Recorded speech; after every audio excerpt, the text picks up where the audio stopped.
Rule number 7 stated very clearly, if you hear applause from Theater 3 after midnight, leave the building immediately. Don't investigate. Don't look back. Just run. I wish I had followed that rule. What I discovered that night changed everything I thought I knew about reality. My name is Marcus, and this is my account of the 3 weeks I worked at Midnight Cinema. 3 weeks that ended with me filing a police report that no one believed. The job posting appeared on a Tuesday morning. Night security guard at an old movie theater downtown. $12 an hour, which was decent money for someone fresh out of college with student loans breathing down my neck. The interview was strange. Mr. Hensley, the manager, seemed more interested in whether I could follow instructions than my actual qualifications. He kept asking if I was good at following rules, even when they seemed unusual. I should have asked more questions when he handed me that laminated sheet during my second interview. 12 rules typed in old courier font, some of them so bizarre I almost laughed. But Mr. Hensley wasn't laughing. His hands were shaking when he gave me that sheet, and I noticed his wedding ring was gone. Just a pale band of skin where it used to be. He told me I'd understand the rules after my first week. That they weren't suggestions, they were survival instructions written by every night guard who came before me. Let me read you these rules, exactly as they were written on that yellow stained paper. Rule 1. Clock in at exactly 11 p.m. Never earlier, never later. Rule 2. Check all exit doors twice before midnight. Rule 3. Theater 3 is off-limits after 11:30 p.m. unless explicitly following Rule 7. Rule 4 made my skin crawl. Do not acknowledge the woman in the red velvet dress. She will try to make conversation. Pretend she doesn't exist. Rule 5. If the concession stand popcorn machine turns on by itself, unplug it immediately and leave the lobby. Rules 6 through 10 dealt with sounds. Footsteps above the projection booth meant I should radio Mr. Hensley immediately. Crying from the women's restroom after midnight required calling a specific number, not 911, but a local number I'd never seen before. Rule 11 was simple. Never use the employee entrance after your shift ends. Always exit through the main lobby. And Rule 12. Rule 12 stated that if I ever felt like I was being watched from Theater 3's projection booth, I should count to 30, then look up. If I saw a figure in the window, my shift was over and I should leave immediately. The first few nights were quiet. Almost boring. The theater felt normal, just an old building with creaky floors and outdated carpet that smelled like decades of spilled soda and butter flavoring. But small things started adding up. The temperature in Theater 3 was always 10 degrees colder than the rest of the building. I checked this obsessively with the thermometer Mr. Hensley provided, thinking maybe there was an HVAC issue. On my 4th night, I discovered why Rule 5 existed. The popcorn machine started up at 12:17 a.m., bright red light glowing, kernels already popping inside.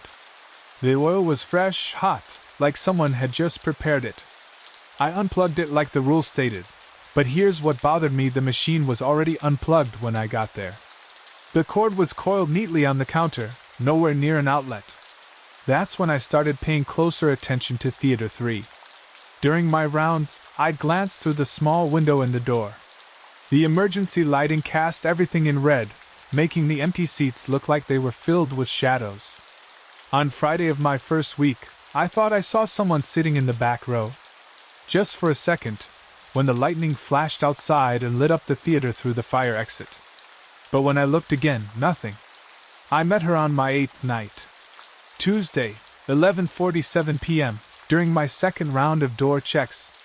She was standing by the concession stand, examining the candy display like any normal customer. Except we'd been closed for 3 hours, and I was the only one with keys to the building. She wore a red velvet dress that looked like it belonged in the 1940s. Her hair was perfectly styled in victory rolls, and her lipstick matched her dress exactly. She looked timeless. Beautiful in a way that made you forget to breathe. Rule 4 echoed in my head as she turned to look at me.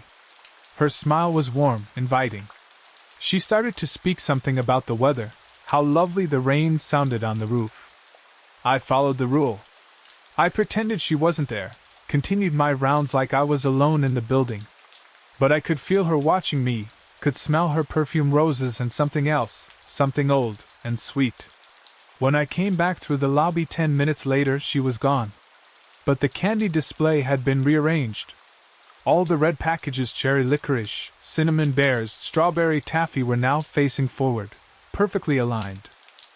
I checked the security footage the next morning before I left. The timestamp showed me walking through the lobby alone at 11:47 p.m. Just me, doing my rounds, occasionally pausing to look at nothing.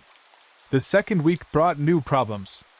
Problems that made me understand why the theater had such high turnover for night security.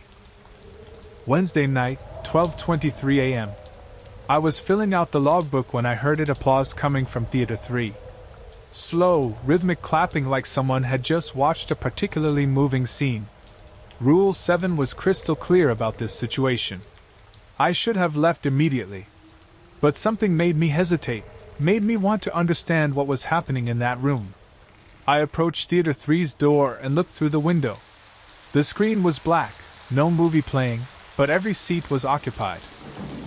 Dozens of people sitting perfectly still, all facing forward, all clapping in perfect unison. I blinked, and the theater was empty again. Just rows of faded red seats, and that perpetual emergency lighting. But the applause continued for another 30 seconds, even though there was no one there to make the sound. Thursday brought the footsteps. Heavy boots pacing back and forth above Theater 3, in the projection booth that had been sealed since 1987 according to Mr. Hensley. I called the number from Rule 6, hands trembling as I dialed. A woman answered on the first ring, like she'd been waiting for my call. She said, "How many footsteps?" I told her it sounded like one person pacing. She was quiet for a long moment, then said, "Stay in the lobby until sunrise. Don't go upstairs for any reason." She hung up without explaining who she was or how she knew about the theater. But I followed her instructions, spent the rest of my shift in the lobby, watching Theater 3's door and listening to those footsteps until the sun came up. Friday night of week 2 changed everything. Mr. Hensley didn't show up for the shift change, didn't answer his phone. I was alone in the building with a set of master keys and questions that were eating me alive. I violated Rule 12. When I felt eyes watching me from the projection booth window, I didn't count to 30. I didn't look up to check for a figure. Instead, I decided to investigate. The staircase to the projection booth was narrow, steep, and covered in dust that looked undisturbed for decades. But there were fresh footprints in that dust, size 11 boots just like the ones I heard pacing every night. The door to the booth was unlocked, despite Mr. Hensley's insistence that it had been sealed. Inside, I found equipment that should have been obsolete film projectors from the 1950s, all in perfect working condition. But that wasn't the disturbing part. On the floor, I found personnel files dating back 60 years. Every night security guard who had ever worked at Midnight Cinema. 23 names, 23 employee photos. 22 of those files were marked terminated and no forwarding address. Only one was marked active mine. At the bottom of each terminated file was a handwritten note: failed to follow Rule 7 or acknowledged woman in red dress or investigated projection booth after warnings. That's when I realized the rules weren't just guidelines. They were a test. And I was failing. I should have quit that night, should have walked away and never looked back.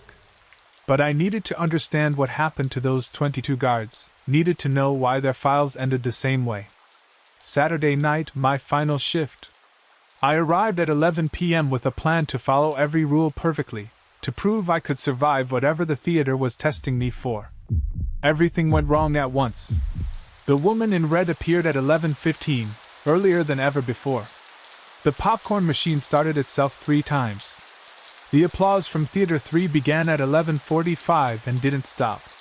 But the worst part was the projection booth.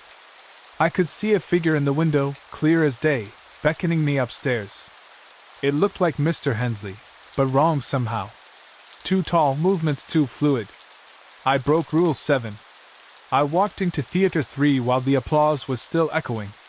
Every seat was filled with the previous security guards, all 22 of them, clapping and staring at me with empty eye sockets. They weren't dead. They were waiting. Waiting for someone to join them, someone who couldn't follow the rules. I ran. Broke Rule 11 and escaped through the employee entrance, drove straight to the police station with shaking hands and a story no one believed. Midnight Cinema burned down 3 days later. Electrical fire, they said. But I know the truth, some places are too dangerous to exist, even with rules to protect you. I drive past that empty lot sometimes. And on rainy nights like this one, I swear I can still hear the applause.